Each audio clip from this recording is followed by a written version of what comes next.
You won't believe what really happened behind the scenes of Sanford and Son.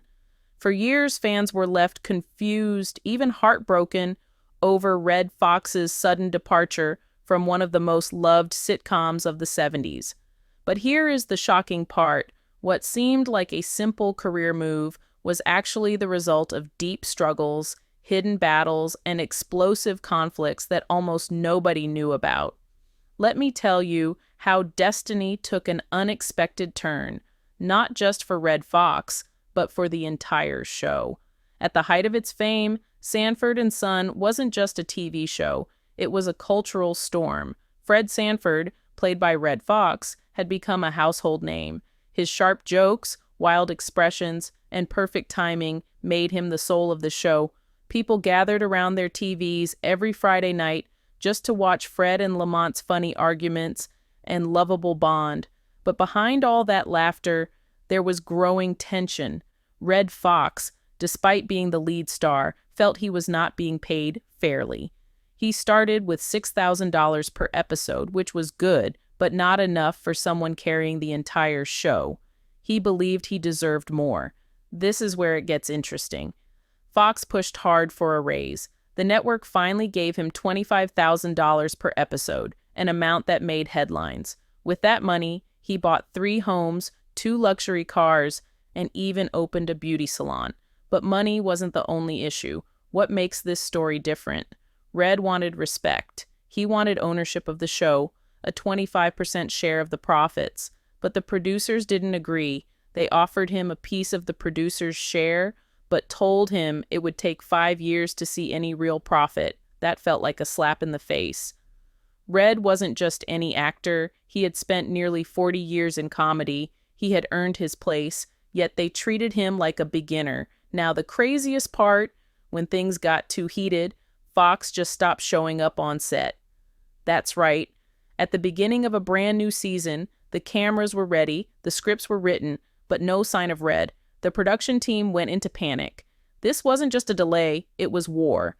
Tandem Productions, the company behind the show, sued Fox for $10 million, accusing him of breaking his contract. And guess what? Demon Wilson, the actor who played Lamont, stood by Fox. Out of loyalty, he refused to show up too. The producers didn't waste time. They sued him too. But here's the deeper twist. Fox's demands weren't just about greed. He wasn't asking for millions out of nowhere. He knew the show had made NBC a fortune. He knew his face, his name, and his comedy had pulled in over 25 million Black viewers when it first aired. He believed that without him there would be no show. Still, he felt ignored. He even pointed out that when the show started, they didn't even get dressing rooms unless they were filming. Instead, they had to change in the men's bathroom. Can you believe that? 2 lead actors on a top-rated show being treated like extras. This wasn't just unfair, it was insulting. Even with all this going on, Fox tried to fight for better working conditions. He said his rehearsal space was too small. It didn't even have windows. Eventually, the network gave him a bigger space with windows. Sounds like a small thing, but to Fox, it meant a lot. It meant someone was finally listening, but that wasn't enough to stop the storm. He kept asking for more, a bigger paycheck, and real ownership. He wanted to make sure that if the show kept making money, he would get his fair share, especially since the show was about to be sold for syndication with a $1 million deal waiting to be signed. Fox believed that with 25% ownership, he could earn at least $1 million a year for the next decade. He said it himself. He didn't just want to act, he wanted to build something lasting. But the more he asked, the more resistance he faced. And that's when things began to fall apart, not just in the studio, but in Fox's personal life too. After Red Fox stopped showing up on set, NBC had no choice but to keep the show going without him. Can you imagine Sanford and Son without Fred Sanford? The producers introduced a new character, Grady, played by Whitman Mayo, to replace him temporarily. The show tried to move forward, but something was missing. The fans could feel it. The laughter wasn't the same. Viewership dropped. The heart of the show had left the building, and people noticed. But behind the scenes, something darker was happening. Red Fox wasn't just dealing with contract drama. He was under pressure from every side. and it was starting to break him. Fox was battling financial stress, legal issues, and the pain of being misunderstood. While the world thought he was just being difficult, those close to him saw a man who was fighting to protect what he had built. He had worked for decades in nightclubs, doing stand-up comedy in smoky rooms for small crowds. He had slept in rundown hotels, done shows for pennies, and faced racism everywhere he went. Now that he had finally made it to the top, he wasn't going to let anyone take advantage of him. Not the network, not the producers, not even his own team. But the fight was costing him everything. His friendship with Demon Wilson began to shake. They had started as brothers on screen, but now their bond was strained by the pressure and legal threats. The lawsuits were draining, both emotionally and financially.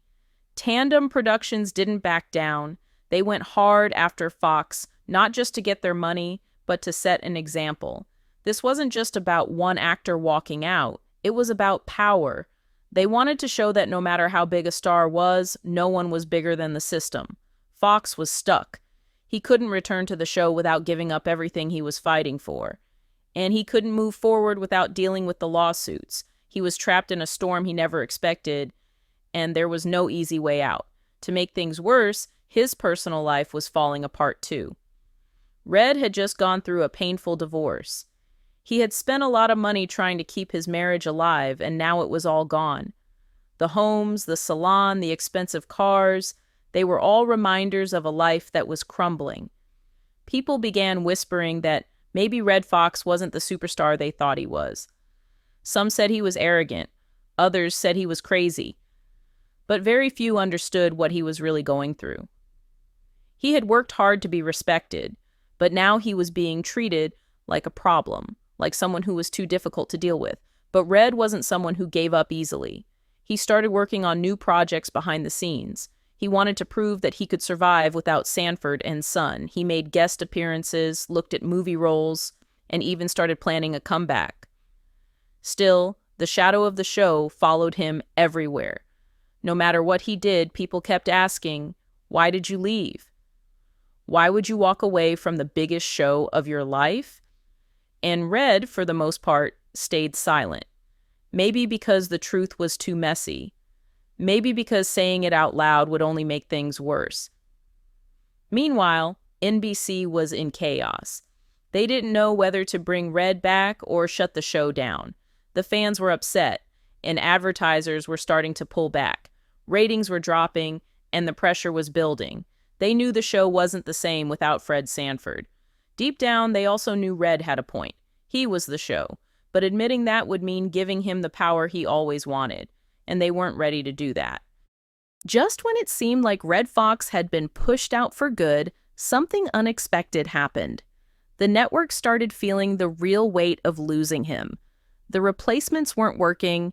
Fans were angry, writing letters, calling in, even showing up outside the studio. Everyone wanted to know, where is Red Fox? NBC had made their move thinking the audience would eventually adjust, but they had underestimated just how much people loved Red. The laughter, the attitude, the swagger, none of that could be replaced. It became clear that no matter how they tried to spin it, Sanford and Son was nothing without its star. Behind closed doors, executives began to panic. They had a big problem and only one solution, so they did what they swore they wouldn't do. They called Red Fox. But Red wasn't quick to answer. He had spent months being dragged through court, losing money, losing fans, and feeling betrayed. Now they wanted him back? After everything, it wasn't going to be that easy. Fox made one thing clear. If I come back, it's on my terms. No more games, no more unfair deals. He wanted full control over his character, a raise in pay, and respect. The same network that once tried to bury him now had to eat their words. The negotiations were tense. Lawyers, managers, and producers sat in rooms for hours, trying to strike a deal. Everyone wanted to make it happen, but pride was getting in the way. Red refused to back down. This wasn't just about a paycheck anymore, it was about dignity. He had already lost so much, his marriage, his home, his reputation. He wasn't going to lose his self-respect, too. For weeks, the talks went back and forth. Some said he was being too demanding. Others said he was just finally getting what he deserved. But the longer the talks dragged on, the more the fans waited, and the more powerful Redd Foxx became. Finally, an agreement was made. Redd would return to the show, but this time, the contract would be different. He would get a higher salary, creative input, and, most importantly, respect. NBC announced that Fred Sanford was coming back. The news exploded. Fans celebrated. The studio lit up again. People who had stopped watching tuned back in. The comeback was real, and it was massive. When Redd Foxx walked back onto that set, everything stopped. The crew, the cast, even the writers. Everyone froze. It was like the king had returned. But something had changed. Redd looked older, more tired, but also more powerful. He had fought his way back through fire, and now he was in control. Filming began again, and the laughter returned, but the vibe on set wasn't the same. Redd had become careful. He didn't trust people the way he used to. He kept his circle small and didn't let anyone get too close. Even Demon Wilson, his on-screen son, felt the distance. The two still shared great chemistry on camera, but off-camera, their friendship was never quite the same. Even though things looked good from the outside, the damage behind the scenes was deep. Redd had won, yes, but it came at a price. He had proven that he was too big to replace, but the scars from that battle stayed with him. He knew now that in show business, loyalty could vanish in a moment and fame was never safe. After his grand return, Redd Foxx was once again at the top. The cameras rolled, the audience laughed, and it seemed like the storm had passed. But underneath the surface, things were quietly crumbling. Redd had become a legend, but legends carry weight, and his was getting heavier with each passing day. He was making money again, yes, but the debts never really disappeared. The IRS still haunted him. Every paycheck he earned came with hands already waiting to snatch it. And though the show had bounced back, the energy around it wasn't the same. The magic was there on screen, but off screen, it was growing darker. Redd's health began to show signs of wear. He was aging, and the years of stress, smoking, and long hours were catching up to him. He tried to laugh it off, keeping his old charm alive, but those close to him saw the truth. He was tired. The man who once ruled the stage with loud jokes and louder outfits was now moving slower, sometimes forgetting lines, sometimes needing breaks just to breathe. He brushed it off like always, saying it was nothing, just a little fatigue, but it was more than that. Then came another hit. The show got canceled.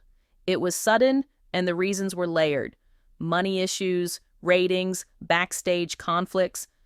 But in the end, it was over. Just like that. Redd was out again, and this time it felt final.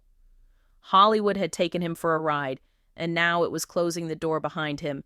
He had come in as a fighter, a star, and a survivor, but now he was walking away with heavy footsteps and an uncertain future. Still, Redd Foxx wasn't someone who gave up easily. In the years that followed, he kept working. He did stand-up, appeared in guest roles, and even tried launching another show called The Royal Family. But luck didn't stay long. During the filming of that show, something tragic happened. One day on set, Redd suddenly collapsed. Everyone thought he was joking. He had faked heart attacks as part of his comedy routine for years, but this time, it wasn't an act. He had a real heart attack, and he never got back up. The news broke, and the world froze. Redd Foxx, the king of comedy, the loudest voice in the room, was gone. Fans everywhere mourned.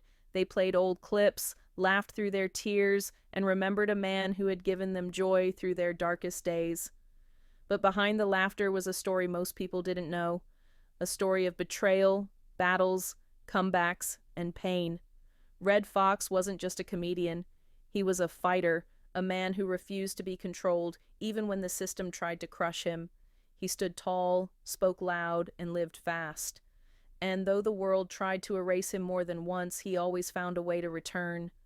Until the very end, he was still Redd Foxx, real, raw, and unforgettable.